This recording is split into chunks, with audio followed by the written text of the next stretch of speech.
سفارش کا اصول کیا ہوگا، سفارش کا ضابطہ کیا ہوگا، سفارش کرنے والے کن شرائط پہ اور کن اصولوں پہ سفارش کریں گے۔ بنیادی طور پہ اللہ تعالیٰ نے قرآن کریم میں دو شرائط اور شفاعت کی دو شرائط اور دو اصول بیان فرمائے ہیں، ان کو خوب اچھی طرح ذہن میں رکھنا چاہیے۔ ان اصولوں سے ہٹ کے سفارش نہیں ہوگی، ان شرائط سے ہٹ کے سفارش نہیں ہوگی، نہ کوئی نبی سفارش کرے گا ان شرائط سے ہٹ کے، نہ کوئی رسول سفارش کریں گے، اور نہ شہداء کریں گے، نہ اہل ایمان کریں گے، نہ قرآن کرے گا، نہ روزہ کرے گا۔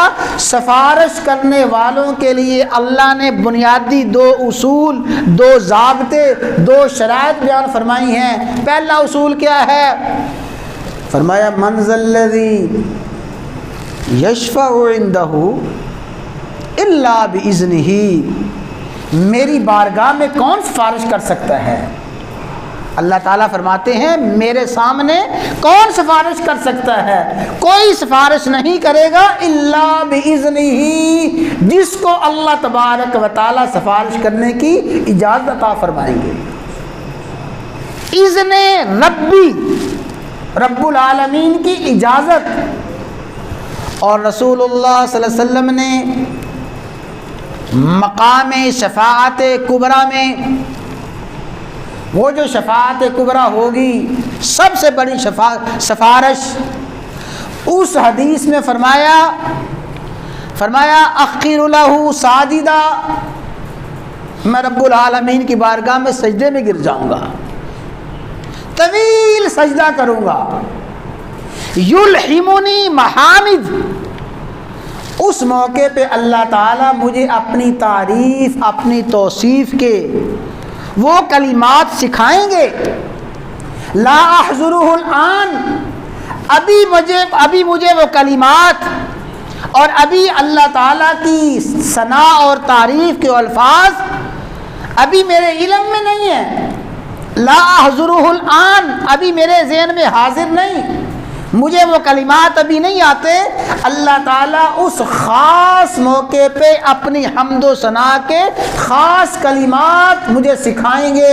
ان کلمات کے ذریعے اللہ کی بارگاہ میں سجدے میں گر کے، سجدہ ریز ہو کے اللہ کی حمد و ثنا کروں گا، اللہ کو پکارتا رہوں گا، اللہ تبارک و تعالیٰ کی بارگاہ میں وہ تعریف و توصیف کا کلمات کہتا رہوں گا۔ فیوزن لہ، اللہ تعالیٰ کی طرف سے، فیوزن لی، اللہ تعالیٰ کی طرف سے مجھے اجازت دی جائے گی، اذن ہوگا رب العالمین کا، اور اعلان ہوگا، فرمائیں گے ارفع راسک، اے میرے حبیب صلی اللہ علیہ وسلم اپنا سر مبارک اٹھائیں، سجدے سے سر اٹھائیں، کیا کریں؟ سل، آپ مانگیں، تو ہوتا آپ کا سوال پورا کیا جائے گا، وشفا تو شفا، آپ سفارش کریں، آپ کی سفارش قبول کی جائے گی۔ یہ نہیں ہوگا سجدے سے سر اٹھائیں، اپنی مرضی سے جس کو چاہیں جنت میں، اپنی مرضی سے جس کو چاہیں جہنم میں، نانا جنت میں بھیجنا، جہنم میں بھیجنا آپ کا منصب نہیں ہے، جہنم اور جنت کا داخلہ یہ میرے قبضے میں ہے، آپ کا کام مانگنا ہے، آپ مانگتے ہوئے اچھے لگتے ہیں، میرا کام دینا ہے، میں دیتا ہوں اچھا لگتا ہوں۔ سل تو ہوتا، آپ مانگیں آپ کو عطا کیا جائے گا۔ تو اللہ تبارک و تعالیٰ کی طرف سے اجازت دی جائے گی، اذن ربی کے بغیر کوئی سفارش کسی کے لیے نہیں کر سکے گا۔ تو دوسرے مقام پہ فرمایا لا تغنی شفاعتہم شیئا، اللہ تعالیٰ کی بارگاہ میں کسی کی سفارش کام نہیں آئے گی۔ ہاں شرط ہے، اس شرط کو پورا کیے بغیر کوئی سفارش اللہ کی بارگاہ میں نہیں کرے گا۔ کیا سفارش ہے؟